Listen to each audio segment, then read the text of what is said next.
Okay, so we are on Yud Amud Beis at the Mishnah. It is 10b2 in the art scroll. So, Isula Kesuvos Masayin. A virgin has a ksuva of 200 zuz, 200 coins. Valmana mana, and a widow or a divorced woman has 100 zuz. Isula Almana Grusha Chalutz Min Ersin Kesuvos Masayin V'Yeshlem Tainus Besulim.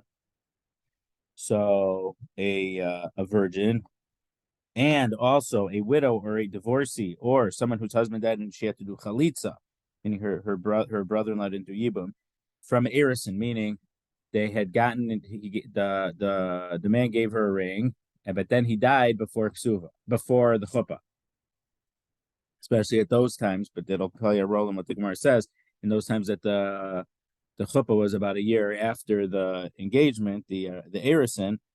So they also got 200 zuz as their ksuva, because since they weren't brought to chuppah, she's still in. They all have the chazaka, the presumption that they are virgins. V'yesh lehem tainas b'sulim, and they also have the claim of b'sulim, meaning if the husband will say, which is what we learned a lot about the past few weeks and at the very beginning, that if there's no blood from when the wedding is consummated, the husband goes to Beis Din and complains about it. So these women are considered, since they never had chuppah before, even though this woman might be a divorcee or this one might be a widow, meaning a divorce, meaning even though they never fully got married, they got divorced before they ever had the chuppah. So Yeshlam Tainus Basulim, the stuff we learned about in the earlier about the husband going to Beis Din and saying she's not a virgin, that still applies to her. So we brought this up last week, but Hashem is very hustle and brings answers to us. If we would be more zochah, we would have got the answer before the question. But what's the value of these 200 zuz? So basically, so silver today, I believe, closed down at $23.59 an ounce. We have an expert here, and gold was 1906 or so. Yeah, silver's it's high, kind of, in a while. So, I mean, I think when I was like in 5th or 6th grade, it was like $5 an ounce. Silver. It had gone down very low. So the amount of silver for this amount ranges between $7,000 and $45,000. The Business Weekly from this past Shabbos actually discussed the value of the ksuva. So it says that one zuz was about 4.8 grams. So 200 zuz is about 960 grams, or about 31 troy ounces of silver. So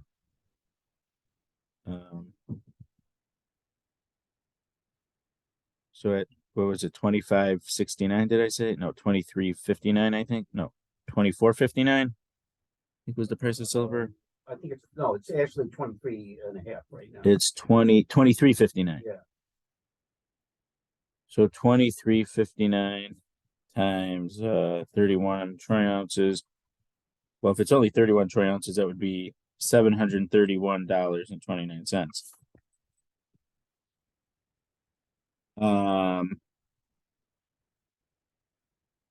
But also what I mentioned the Mishnah last week, that if someone has 200 zuz, they're not allowed to take the tzedakah related agricultural gifts of peah and leket and shechacha. So 200 zuz, the basic sustenance for food and clothing for a year. So they estimated it here as between $8,000 and $10,000.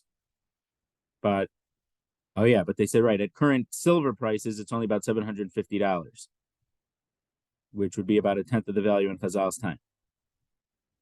So whether you want to say that in regard to the lack of scarcity, the abundant supply of silver made the value of silver comparatively cheaper than this amount of food or whatever, but because of these other values of, even though the value of silver is not that much, but because we know that equivalencies of 200 zuz are certain amounts of food and clothing or ability to buy a field, that's what would be in the potentially in the tens of thousands of dollars. The Chazon Ish, who obviously his opinion was that everything was much more than, he said that an olive is really the size of two olives. So according to him, it's a lot of silver, over 57 kilograms of silver, which at current market prices is about $45,000.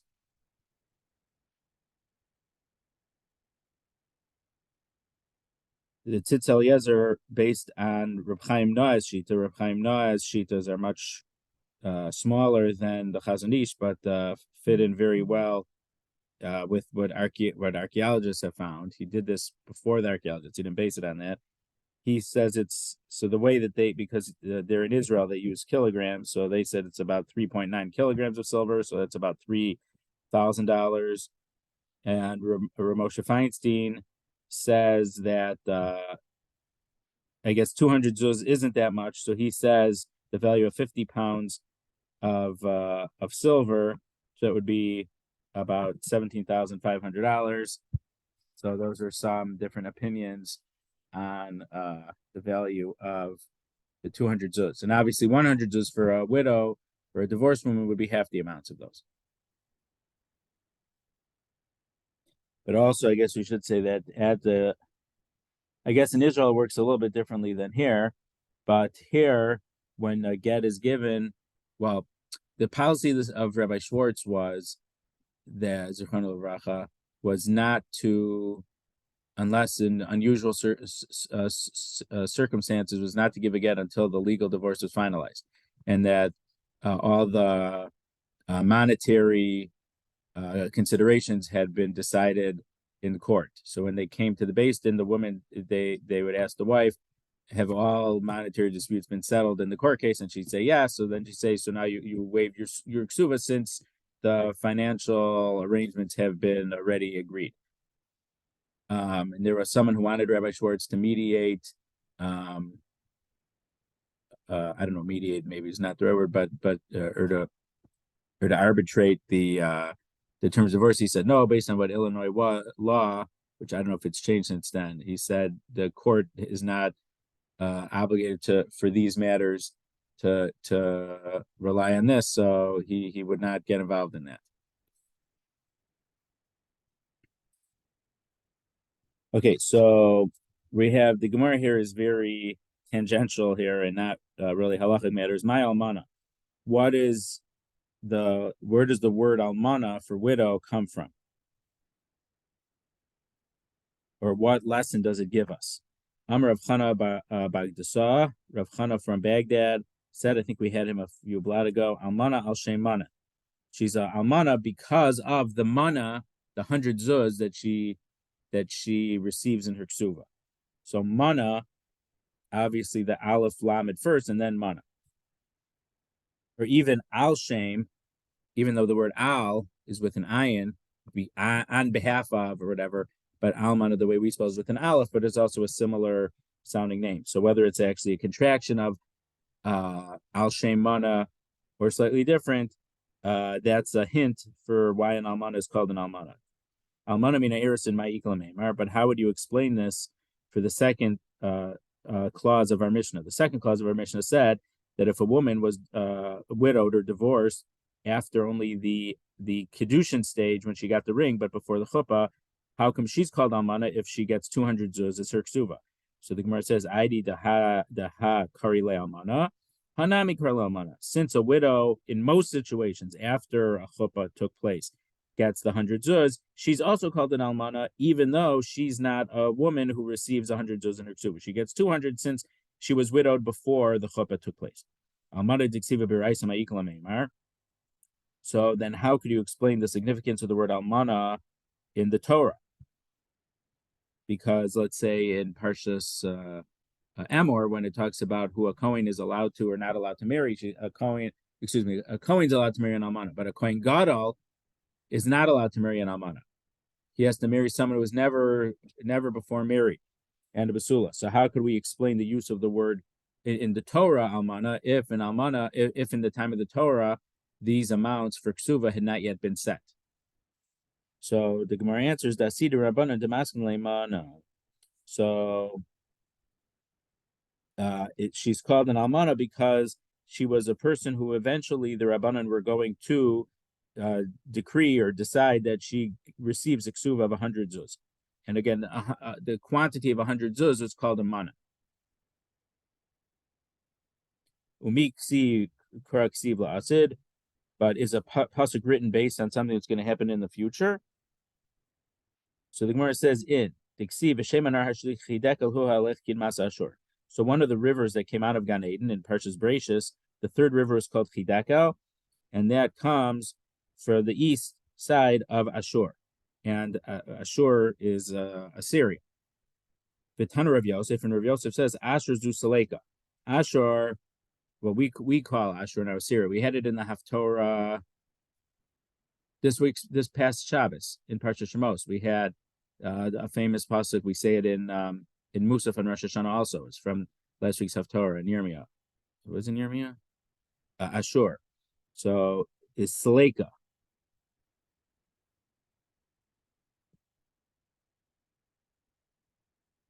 Umay Havai, but did this city exist yet? No, Gan Eden, Hashem created the world, and Gan Eden, there were no cities yet, so there couldn't have been Ashur. Ella, the Asida, so just like that pasuk that says that river flowed by Ashur, because the place that would later become Ashur, Hachanami da Asida. So here also, it calls her an almana because eventually the Chachamim were going to say that such a woman would receive a ksuva of 100 mana.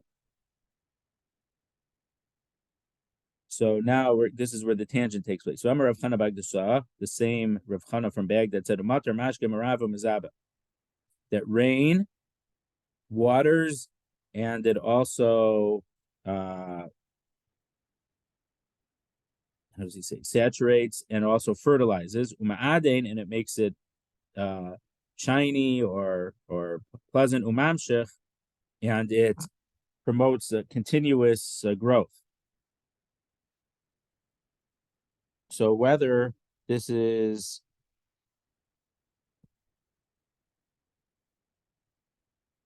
there's a Rashi in brackets here that he's just because we just meant I guess just it's a statement that he said over, but it's not a contraction the same way Almana was. It's just saying the different things that rain does. Amar Rava bar Rabbi Shmuel v'Tema Rav Yemar bar Shlemia Ma'ikra. So what is the pasuk that tells us that rain does all these different things? Telameha Ravei Nachas Gidudeha Kirvivim Timogena Timcha Tevarech. A pasuk in Tehillim to saturate its ridges, settle its furrows with showers, you soften it. Its growth you bless. So rain, overfill some things, it smooths out other things, it makes the ground soft, you bless it. So the rain does multiple things. Amar Rabbi Lazar, Mizbeach Meziach Umezin Umechavev Mechaper.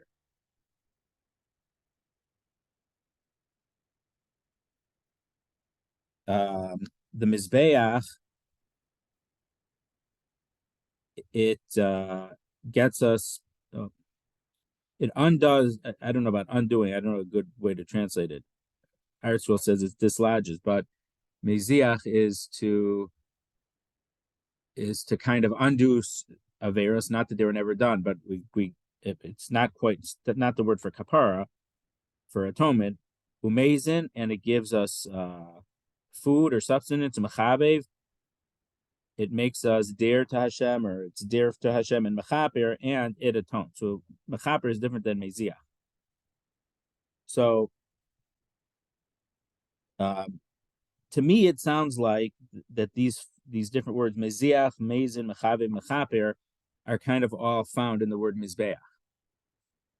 Or you could say that it's not, it's just a similar statement to the previous one about rain does a bunch of things, and they happen to have what's the word, alliteration, that they sound the same, they start with the same letter.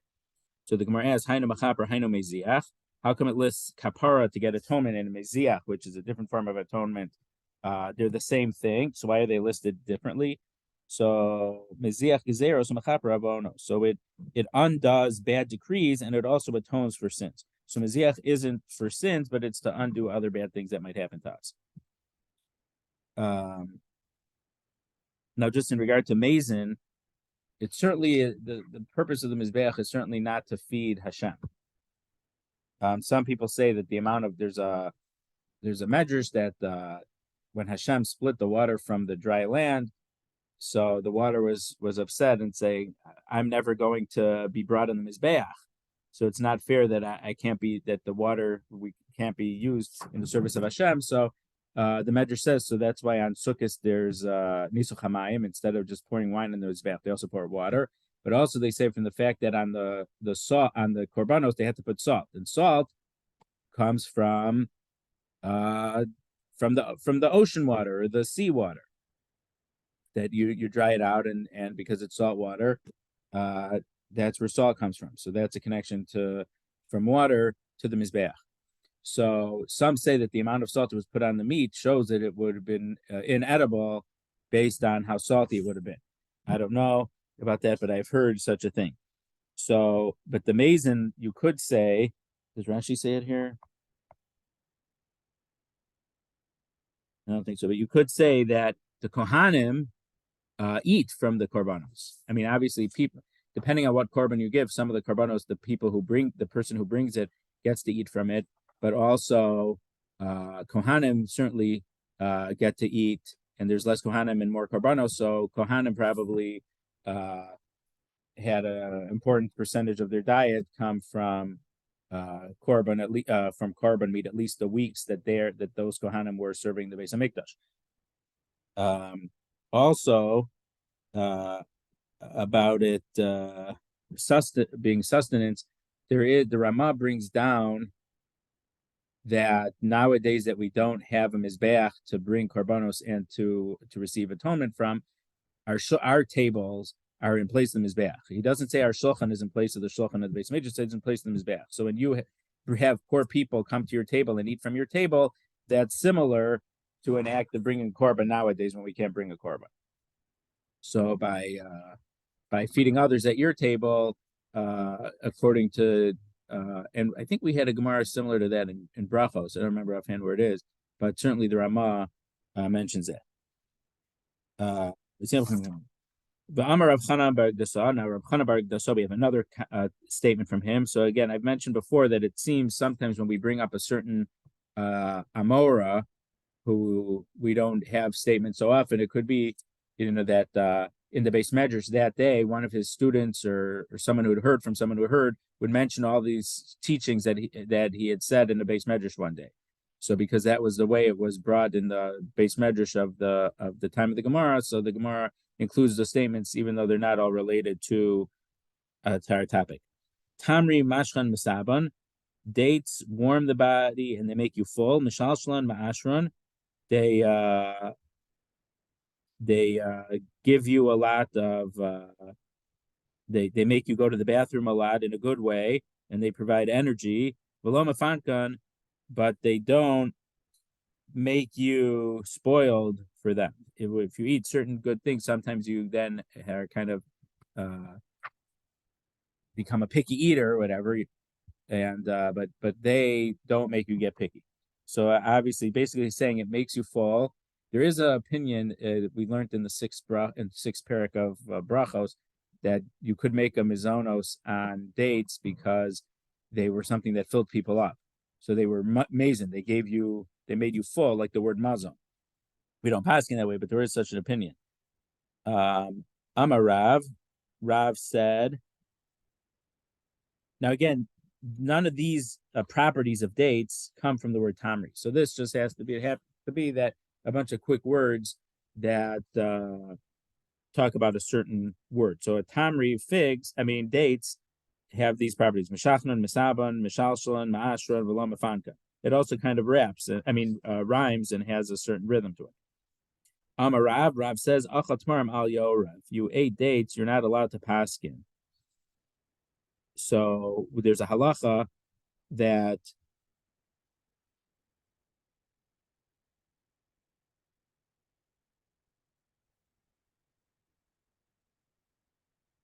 that a Kohen isn't allowed to drink a revius of wine before the avoda. So there seems to be a Gemara that a Kohen shouldn't eat dates either before because it's intoxicating. I guess it makes you, when we say intoxicating, just from a small amount, may not actually make you drunk, but if you feel a little bit, you feel super good and you feel full in a good way, and it relaxes you too much, and you're not as attentive to details that you would need to be in order to do the avoda or in order to paskin shilas. That's what we're talking about. So there may not be a death penalty for a kohen who serves after eating dates the way there is for drinking wine, but there's a certain, I wouldn't say intoxicating, but we usually use that word, but the feeling of you feel so good, he's probably not going to be detail oriented. And there's Gemaras in Psachim, where is it? The fourth parak, I think, or the fifth, where about how meticulous and the Kohanim are at keeping everything straight. They're not going to make a mistake. They're going to keep their minds on what they need to do. So similarly, someone who has to paskin has to. There's a lot of different variables that play into things. So someone who's going to paskin a shaila can't be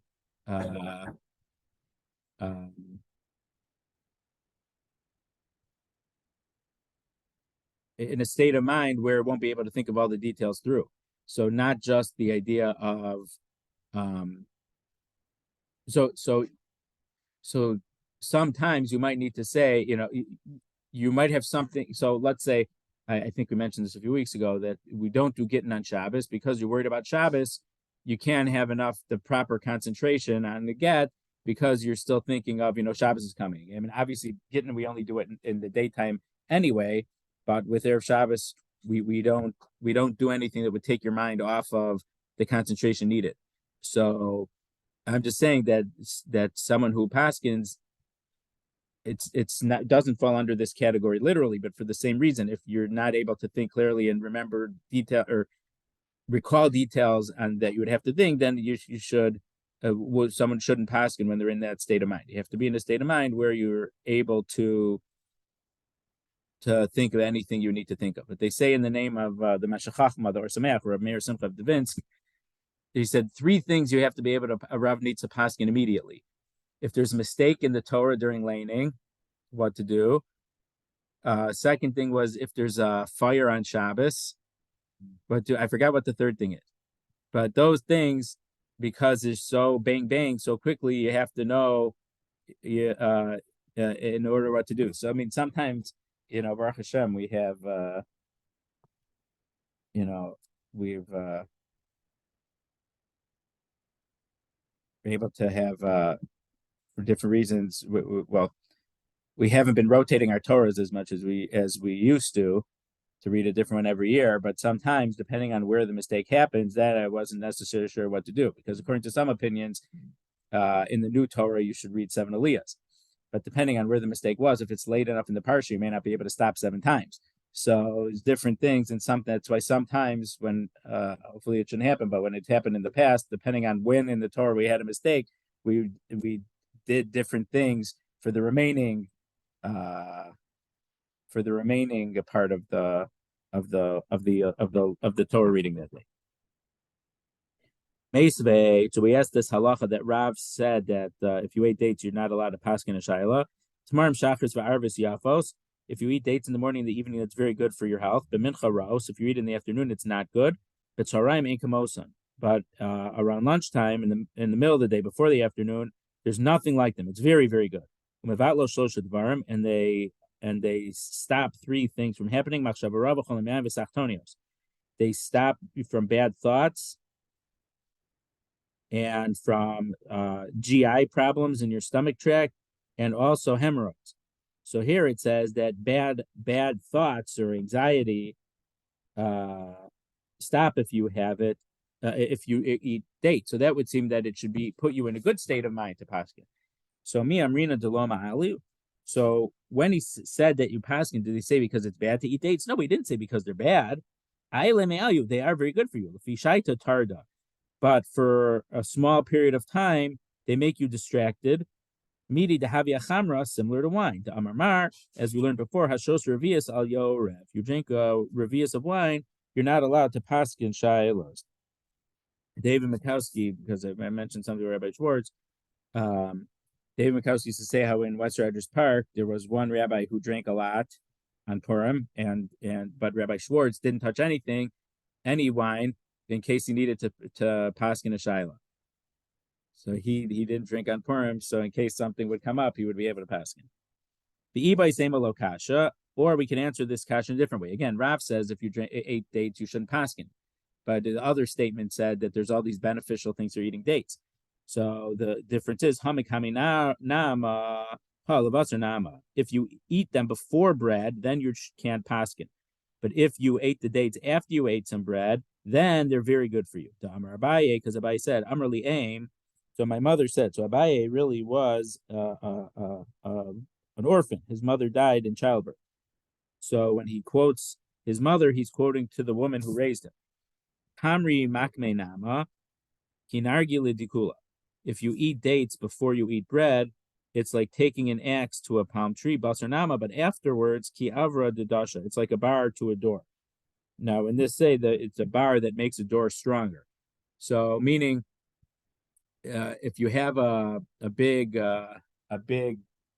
stick, sometimes if you do one thing with the stick, you could knock something down. If you put the stick somewhere else, it can make something stronger as a support beam.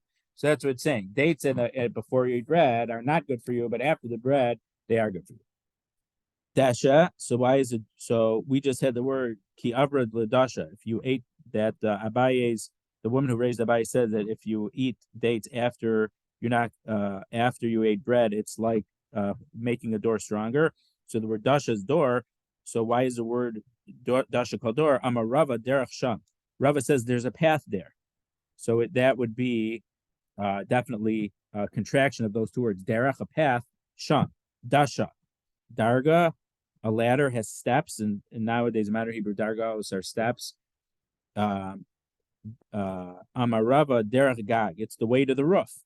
Because in those days, where did everything was on, but if you had to go up, you needed a ladder so you can go up to the roof. Puria, why is the bed called Puria? Amar Papa Shaparin Rabban Aleha, because people are fruitful and multiply on it, i.e., to have children. Amar Rav Nachman Bar Yitzchak. Rav Nachman Bar Yitzchak says, and we turn to Yud Aleph and Aleph, Afanu Nemar Islandus de Duchranis de Lo Yalda. So islandus is a woman who ends up that,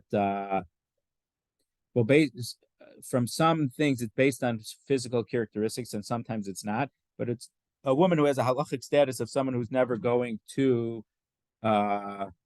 reach physical maturity and obviously not be able to have children. So the word for a ram, the animal ram, is a duchra, which really the word zachar in male in Hebrew, zachar would be a dichra in Aramaic. And that's so if you look in Unkelos, when you're learning about the animals for the korbanos, when it says ayel, it says a dachra. And there's a Gemara in Rosh Hashanah about this. I think it's at the beginning of Rosh Hashanah. Or maybe it's a little bit later than the beginning, when it's talking about different korbanos, the ages, how old korbanos can be for certain korbanos need animals of a certain age. And so certain animals are called something slightly different depending if they're 1 year old or 2 year old or whatever. So because this is the word for male, so islandus, an ayel is a ram, and the Aramaic word is a duchra, which is male. And it seems, let's say, from the gift that Yaakov gave Esav, the female pregnant animals were worth more than the males, especially because they were pregnant, because they were going to have another baby and they were going to have milk. So there was a certain value for that. But in this case, she's called an islandus. An islandus in Hebrew is called a duchranis in Aramaic, because she's similar to a male in that she's not going to be able to give birth.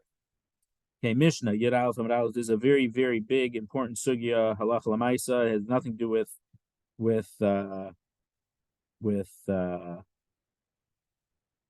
not in regard to marital law. Hagiras v'shvuyav, the Gemara, what the Gemara is going to say. The Mishnah is Hagiras v'shvuyav hashivcha sheniftuv shenizgar v'shenishtacharu b'chusutz mibno shalshon v'yom echad Suvasan Masayim v'Yeshlam Tanas B'Sulim. A girl who converted, or a girl who had been captive by non-Jews, or a non-Jewish maidservant that were either redeemed.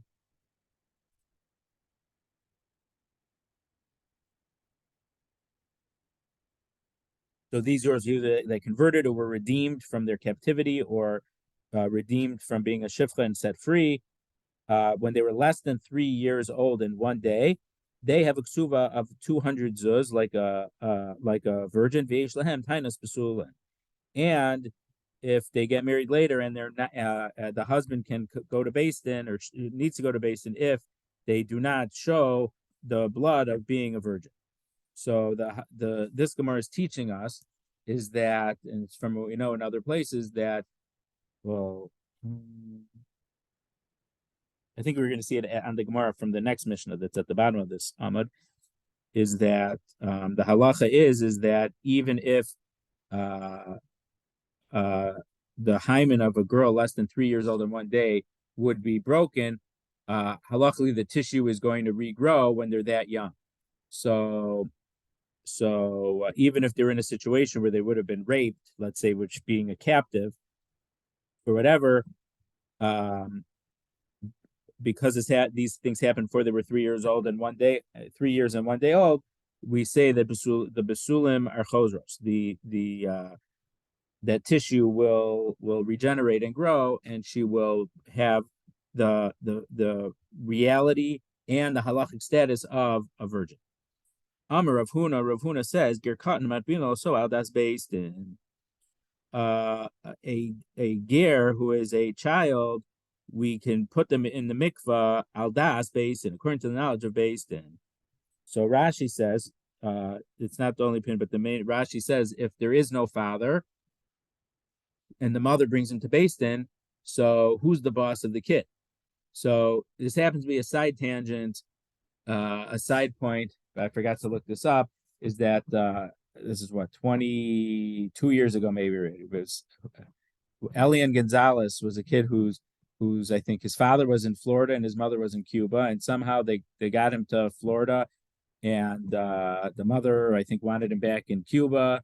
And it was a big thing. So Moshe he was giving during that summer a weekly thing on contemporary halachic issue. So he was talking about who would get custody.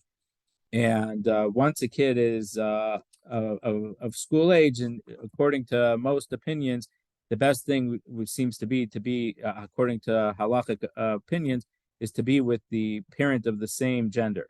So girls should be with the mother, and the boy should be with the father.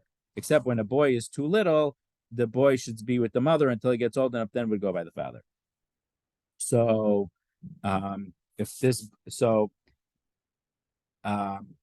this case, we're talking about a case where the father was dead or wasn't around anymore. So Rashi says, because there is no father, the Beis Din becomes the father and can make decisions on behalf of the child, even though this lady is not Jewish, but what? So, the Beis Din, the 3 judges of the rabbinical court, are like the father for this child, and they can make the decision that it's in the kid's best interest to become Jewish. And let's just read the Gemara continues this. My Kamashman, what's the innovative, the new teaching of Rav Huna's statement? Is chushu lo, that it's a merit for the child to become Jewish. And we can do something, and I mentioned this last week or 2 weeks ago, this principle that we can do something that's good on someone's behalf. Oh, it was Zachin Lober Lakana. We had it 2 or 3 weeks ago in the Gemara. That you could do something beneficial on someone's behalf out of their presence. So he said, like, if Shmuel is giving Beryl a gift, but Beryl's not around, so Shmuel gives it to Chaim Pipik, and Chaim Pipik acquires it on behalf of Beryl. So even though Beryl's not around, it's usually a good thing to receive a gift, unless it's going to put him in a worse tax bracket or something. So Chaim Pipik is allowed to make the kinyan to receive the gift, accept the gift on behalf of Beryl. And even though Beryl didn't make a kinyan on it, he didn't make a formal act of acquisition, it's as if that it was acquired on his behalf. And if someone is a minor, they're not considered present because they're not legally and halachically capable of making a decision or an acquisition. So this is a zchus. So Tanina, we had learned you could do something beneficial for someone not in front of them, but you're not allowed to do something bad for a person not in his presence. If something's bad is going to happen, has to be that person has to be there. I would have thought that it might be better for a goy to stay in the hefkeros, in the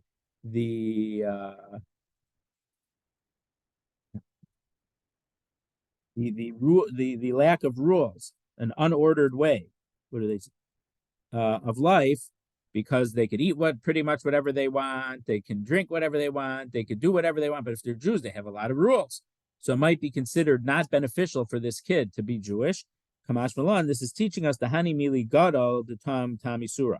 That's true for a legally made adult non-Jew who once already the Tam Isura, once he's already done all sorts of usher things, it would be difficult for him to become a Jew. But a Katan who isn't used to yet to the ways of the Hefkeros, it's a chus for him to be converted to Judaism.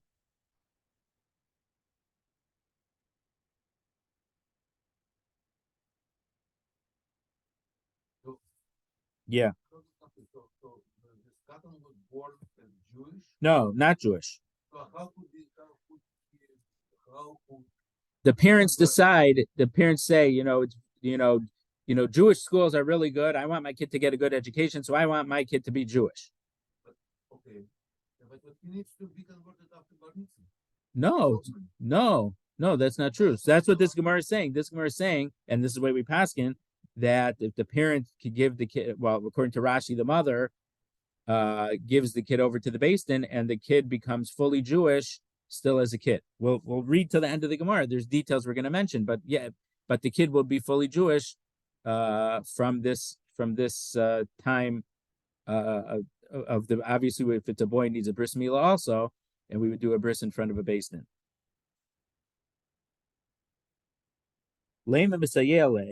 Let's bring a proof to this halacha, and it's from our Mishnah. That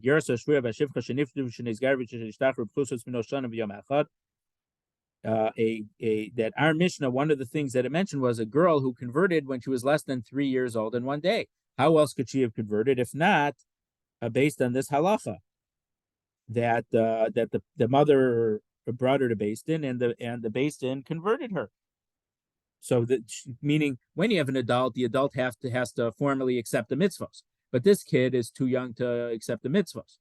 So one way of learning this halacha is that the Beis Din is able to accept the mitzvos on the kid's behalf, and it's considered a zchus. It's considered a benefit for the kid to be Jewish. So my love did belinu al das Beis Din. So why don't we say that the Mishnah is talking about a case? How could someone convert when they're that young? Because the Beis Din converted them. No,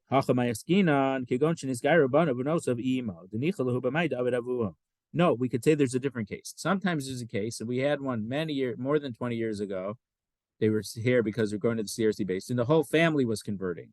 The father, the mother, and the kids. So when the entire family is going to be Jewish, so since the kid's family is going to be Jewish, there's no problem of the kid being Jewish. That's all family. So you don't need the Beis Din's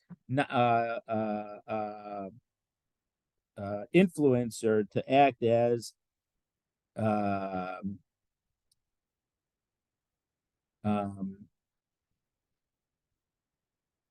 accept the mitzvahs on behalf of the kid.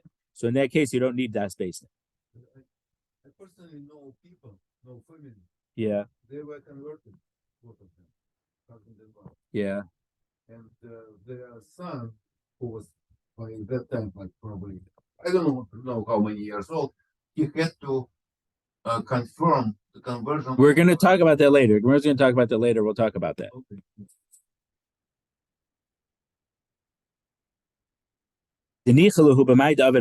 Because in this case, when the whole family is converting, the kid is good with whatever the parents decide for him. Rav Yosef. So here's the Rav Yosef says Higdilu Yecholin Limchos. If they grew up, they're able to protest the conversion. This is what you're talking about. Abaye asked against Rabbi Yosef. No, Abaye was a son of Rabbi Yosef, but we know from Reish Lakish and Rabbi Yochanan, even though they were more colleagues than student, that a student sharpened. The Rambam says in Hilchos Talmud Torah, the we know in Pirkei Avos, I learn much from my teachers, more from my colleagues, and the most from my students. So a good student makes the Rebbe sharper. So Abaye asked the question to his Rebbe, Hagiroris or Shvuyav Hashivcha Sheniftu Shenisgarvnu Shenishtach Rebkusa B'Noshanu Yom Echad Tzuvasum Nasayin. Our Mishnah says that if a girl had been converted when she was less than 3 years old in one day, she gets a 200 zuz ksuva like a regular basula. Yavinan la ksuva. But if she then protests the fact that they converted her as a kid, Yavinan la ksuva da azav achal b'geyusa. We're going to give her a ksuva that she's going to use as a non-Jew. So it wouldn't make sense because they also remember in those times you could marry off a minor girl.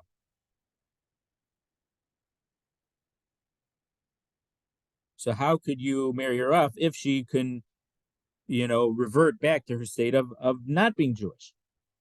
But again, that decision has to be once they reach a state of godless, of bas mitzvah, of legal majority.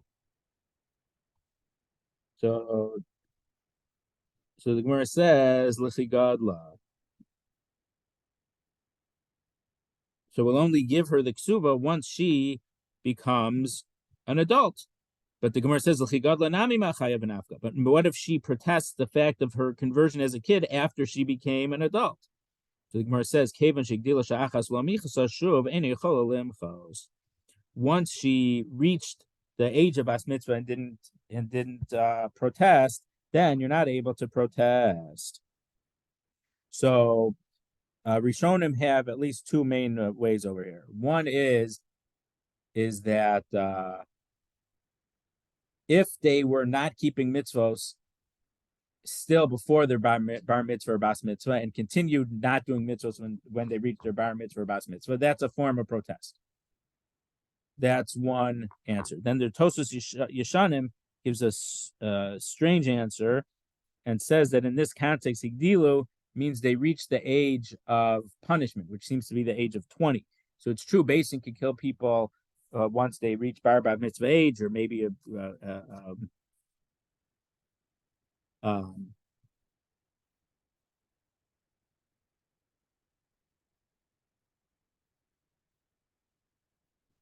no, the first answer I gave was the Tosfos Yeshanim. Maybe it was the Tosfos Rid gave the answer that I just gave.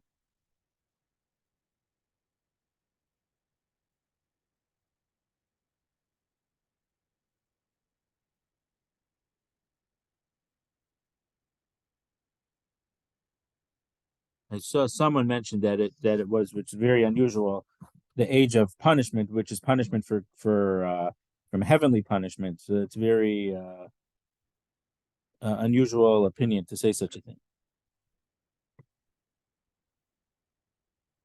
So Ramosha Feinstein's opinion is, and this is what you're talking about, is that there seems to need to be some type of confirmation of the gerus when the kid reaches bar mitzvah or bas mitzvah. So some interpret that as saying that you have to ask the kid, do you want to be Jewish or do you not want to be Jewish? But Rav Aaron Felder, who was a very close student of Moshe Feinstein, said they don't have to ask it that way. You should ask it in a way where you're not giving a choice. You say, aren't you happy to be Jewish? And they say, yes, that's a confirmation. Now, Ramosha Soloveitchik says he never saw his father asked a question like that at all.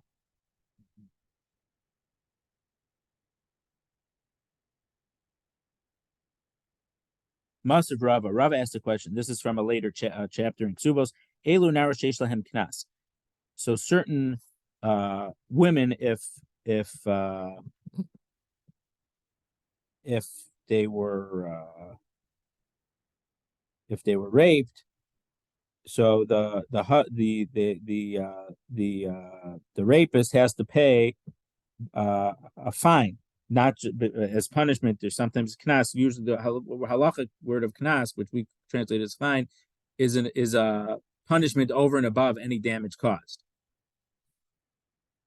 Habala mamzeres. if the young woman was a mamzeres, valhanasina. So nasin was a group of people who also they were like safek mamzerim. They weren't allowed to marry a regular Jew. The alakusis. So the group were kusim. They're similar to maybe they were a group of people that they had they were being attacked by lions, and they thought that if they would convert or they had a dream or something, if they would convert, then the lions would stop attacking them. And so they did, and the lions attacked them. They kept a lot, and they kept a lot of mitzvos, but there were certain mitzvos they didn't keep, and then it ended up they found that on a certain mountain they kept their avodah zarah from before. So then, Gemara at the end of the first parak of Yevamos mentions it seemed, and according to the way of the Mishnah Yaakov's brother, that the Chachamim find so for a period of time they were Suffolk Jews, Suffolk non-Jews because of this conversion, and then later Chazal, after they found the Avodah Zarah on the mountain, the Chazal said no, they're just fully going. Not quite. Vial Hagiores, and also on a converted girl, or a girl had been captive by non-Jews, or was a non-Jewish slave who then was freed, and they were less than 3 years old in one day from these cases. Yesh lahem knas. So for these women, if they were raped, the rapist has to pay knas for taking their besulos. So if when they grow up and become a bas mitzvah, they're able to protest the fact that they had been converted, we're going to give them a knas and they're going to be non-Jews. So the Gemara says once they become a bas mitzvah age, then you give them they receive the knas as a payment. But again, maybe they'll protest the fact that they were converted when they're older than that. So once they had reached their bas mitzvah age and didn't protest being Jewish, then they're not able to protest anymore. Abaye lo amar karava. So Abaye asked his question from our Mishnah, and Rava asked it from this halacha of knas. So Abaye didn't ask from Rava because Hasan Knasa Hainu Time Shuyuchot to Niskar. That's because in that case of Knas, the violator is being punished, and we're not trying to there's a phrase, Lo Yehechot Niskar. The person who's sinning shouldn't make a profit off of it. So because he did something wrong, period. If it ends up that she wasn't Jewish, he's going to get off. So he didn't want to ask from that Mishnah because of that principle. Rav Lamar Kabaye, and Rava asked from that knas, and he didn't ask from our Mishnah, Ksuva hainu taima shlo teikala be'inav lotzia. Because the whole purpose of Ksuva was so it shouldn't be easy to divorce her. So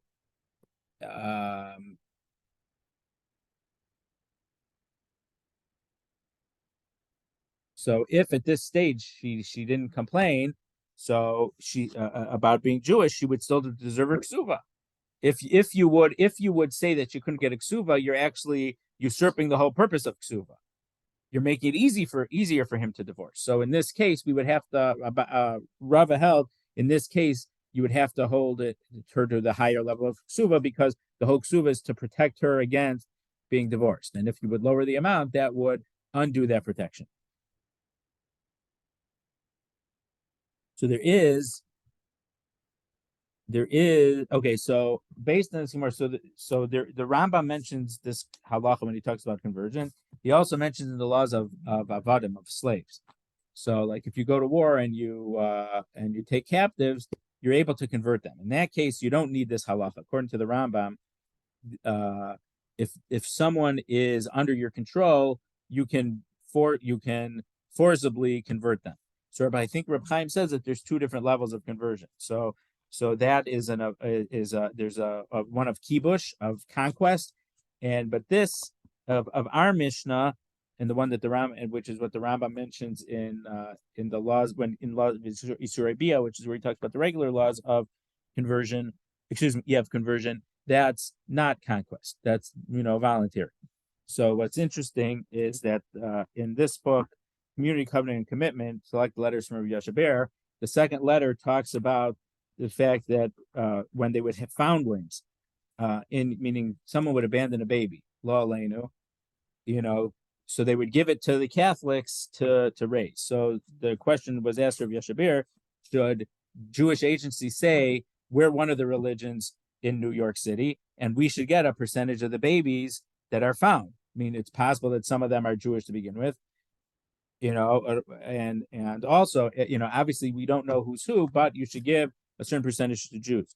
And so Rav Yashaber goes into the other type of conversion, the conversion of kibush, and basically said, yes, we should fight that to let the New York City give, some of the percentages of children to the Jewish agencies.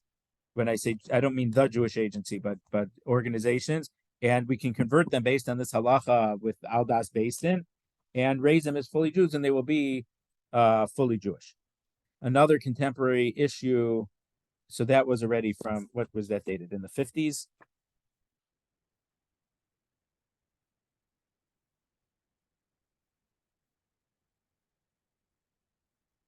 December 30th, 1950, to Dr. David W. Pedagorsky from the American Jewish Congress.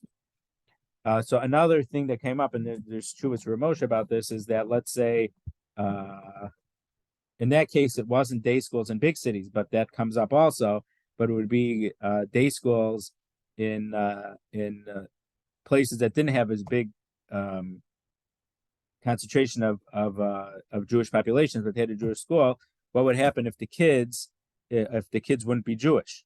Could you let the kids in the school? Can you convert them? Or a big thing that's, I guess Ramosha was Feinstein was kind of dealing with that, Shiloh, but not completely, but it certainly comes up, is could you convert kids in a family if the family's not going to be completely from?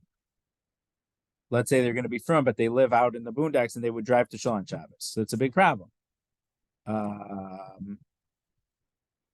So if it's Zachan La'adam Shlo B'fanav, that's because they're not going to be doing any Averas. So Ramosha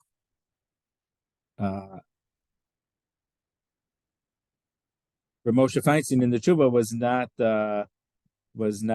didn't want them to have non-Jewish kids in the Jewish school, but also he says you can't convert the kids if the families aren't really going to be fully Torah observant, because it's a Zachan La'adam. The Hogamar says that this works because you could do something beneficial on behalf of a person not in front of them, which will also include on behalf of a child who doesn't have the legal capacity to make a decision. But if they're going to be doing Averas, then it's not in their best interest to do a conversion. So you have to be very careful. These situations, they do come up, and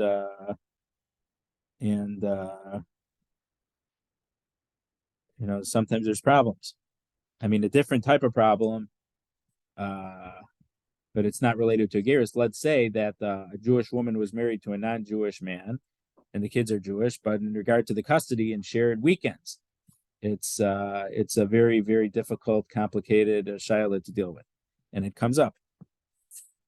Okay, Mishnah bottom of Yudal from Aleph. In the article 11A3 at the very bottom. Hagadol Shabal Aktana V'Katan Shabal Gdola Mokasei Kesuvos Masayin. If an adult had relations with a minor girl, or V'Katan Shabal Hagdola, or a minor boy had relations with an adult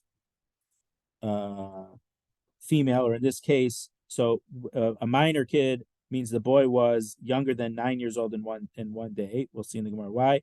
And the Gedola in this case doesn't necessarily mean that it was an adult woman, but it seems to be that a woman who was more than 3 years old in one day. And some of these cases in our Mishnah are things that were not appropriate. They were not necessarily should have happened. But if it did happen, what's the status of the woman? Umukas 8, or what if a woman lost her basulim because she fell onto, let's say, a tree stump or onto something which had some type of penetrative, the way it was shaped, and it and it broke her hymen. Kesuvos and Masai and Diva Rabbi Meir. Rabbi Meir holds these women have a full ksuva of 200 zuz because they we'll see either it's not halachically considered that they lost their virginity, or it's that, or especially in the case of the mukas eitz, the chachamim argue on that is because a person, because they didn't lose their virginity due to a regular act of conjugal relations. The chachamim omer mukas eitz kisufas amana, but the chachamim say if she lost her basulim by a wood or something that broke her hymen, in that case she has the status of a ba'ula, that she is no longer a virgin and she only gets a ksuva of 100 zuz. Basula amana grusha chalutzim in asuin ksuvas amana. So if a woman had a chuppah, but let's say the husband dropped dead right away then, and so we know the marriage wasn't consummated, there, even though the chazaka was that they were never secluded together and there was no way for the husband before he died to have consummated the marriage, we say ksuvas and mana. She only gets a ksuva of 100 zuz because she has a status of being of having the marriage been consummated, even though we know in reality that didn't take place. As we turn the page, ve'ein lahem tanas psulim, and the husband in those cases is not able to complain that the wife was not a virgin.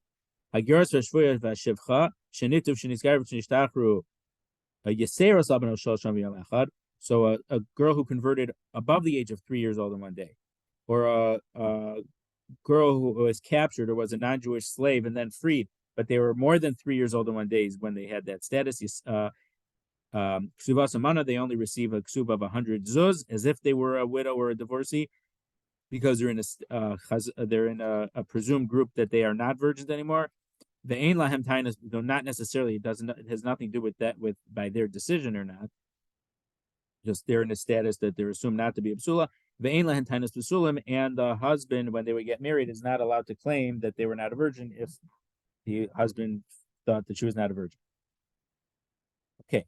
Amar Rabbi Yehuda Amar Rav. Rabbi Yehuda said the name of Rav. Katan habal gedolish asa mukas eitz. If a boy who is a boy, not an adult yet, we'll see that this means less than 9 years old in one day, who had relations with this says gedola, but again, it might be just older than 3 year, a female of 3 years old in one day, makes her status of mukas eitz, which would be not that a human made her a ba'ula, but that an object made her a ba'ula. So ki amrisa kamed Shmuel Amar, but when I said this in front of Shmuel, he said, "Ein mukas eitz babasar."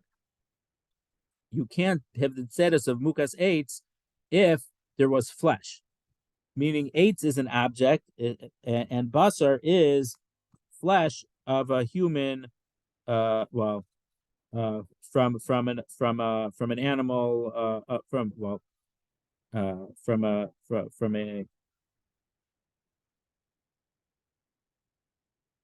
let's say mammal. I don't know. Some said that discussion happened by itself. Katan habaligdola. What's the status of a katan who has relations with a adult female? Ravasa mukas eitz. Rav Amar mukas eitz. Rav says she has the status of a mukas eitz. Ushmuel Amar ein mukas eitz bebasar.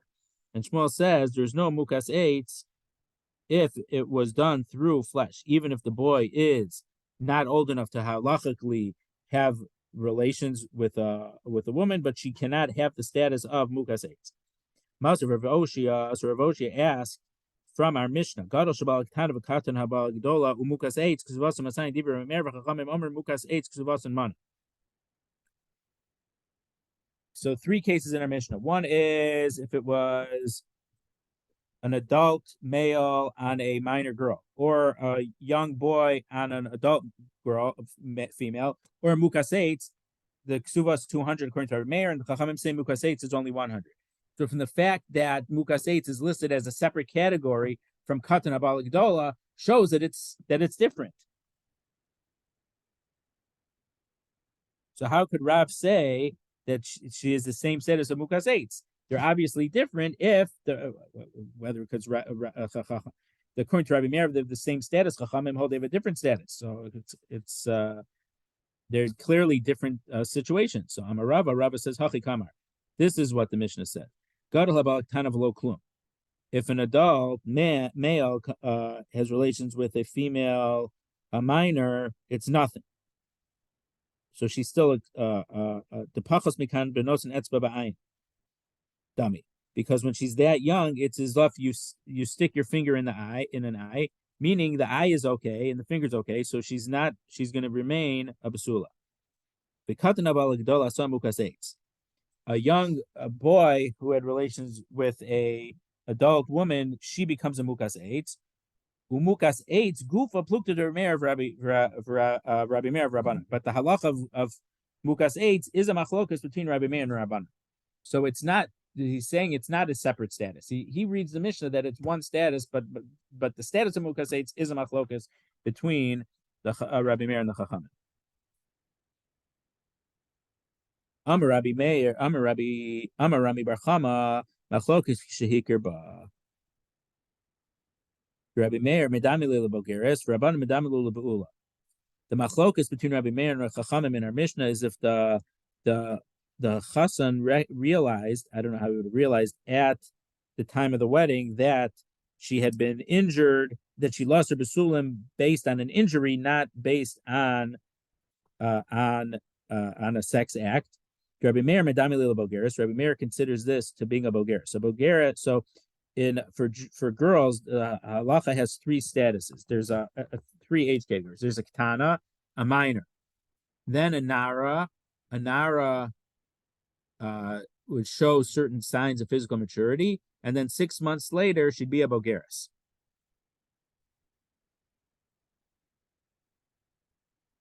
So normally, I think I'm ashamed to say I haven't gone over this in so long. I don't even remember this anymore, and it's very important. If I think that if the girl didn't show signs of physical maturity at age 12, she becomes a nara, and then 6 months later she'd be a bogeres. But then, if certain things didn't happen, she could later have the halachic status of an islandess, who's assumed that will never be able to have children. So Rabbi Meir compares her to a bogeres who still gets a full ksuba. But the Chachamim consider her to someone who is not a virgin. Avalo hikirba.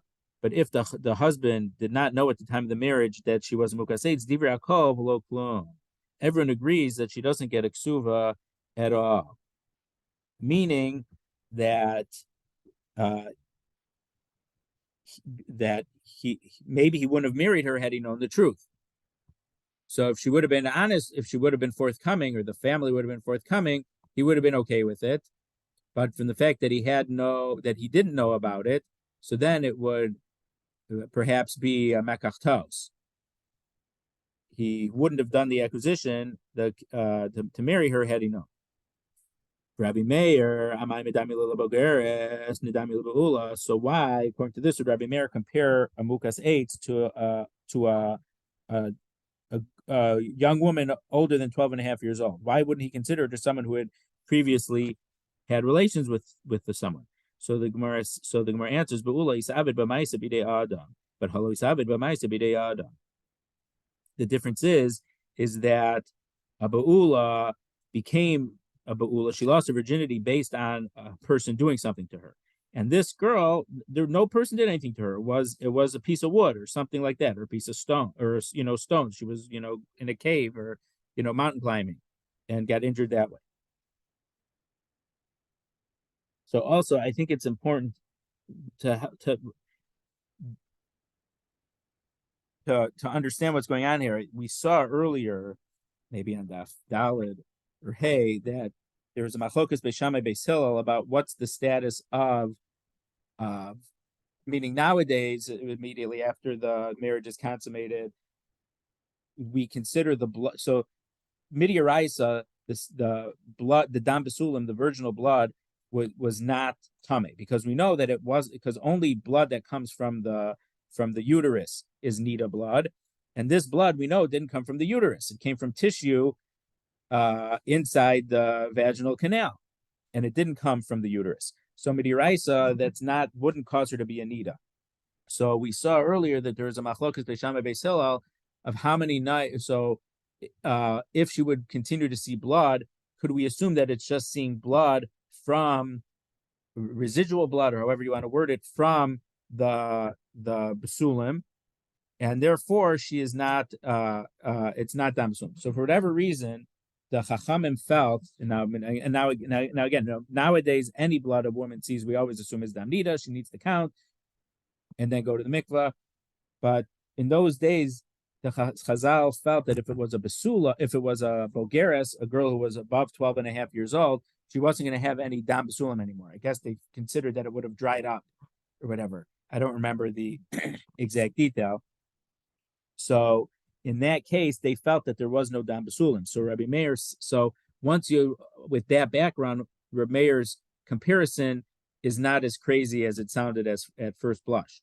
We know that she's not a virgin because she had a hiking accident when she was climbing a mountain or whatever, or a hiking accident with the wood, whatever. So she's not a basula.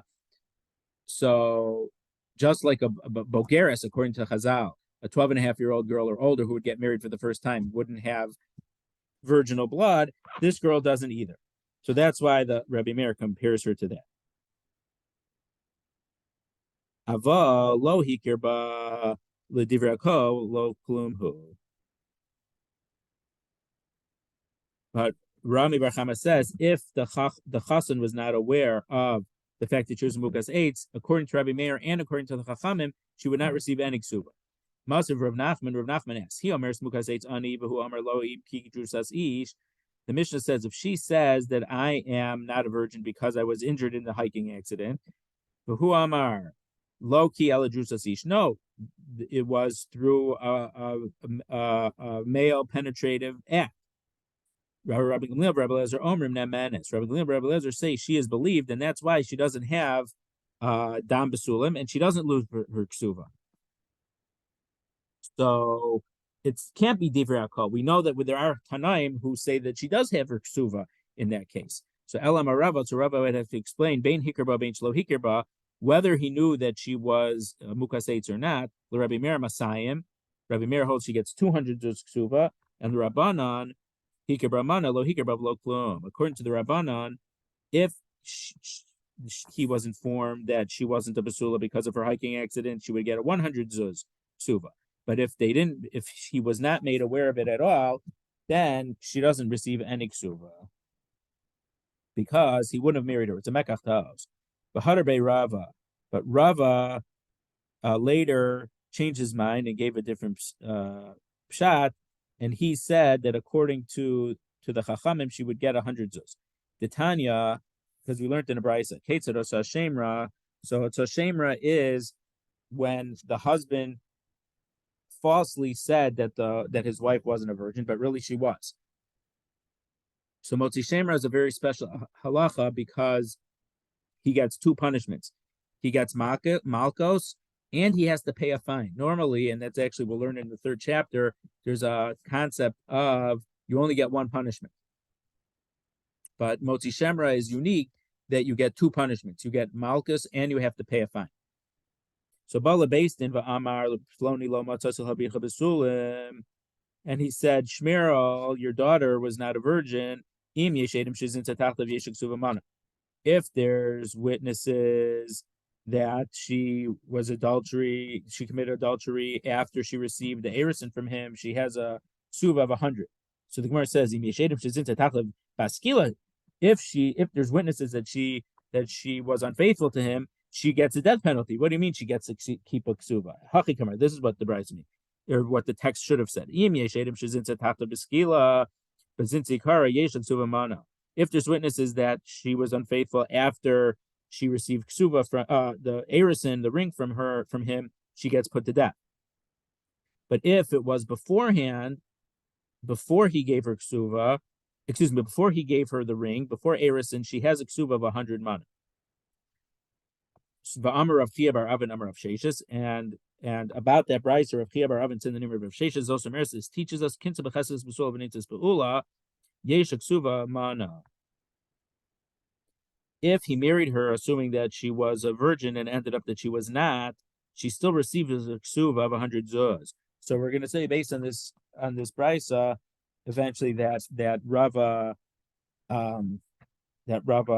retracted, because this brisa seems to say that she retains a ksuva of 100 zuz. So he can't say that the Chachamim hold in our Mishnah, if when she wasn't a basula, she gets no ksuva whatsoever, because from here she's saying that he does get a ksuva. So I really would like to end here, but we're kind of in the middle of a discussion. But is it okay if we end here?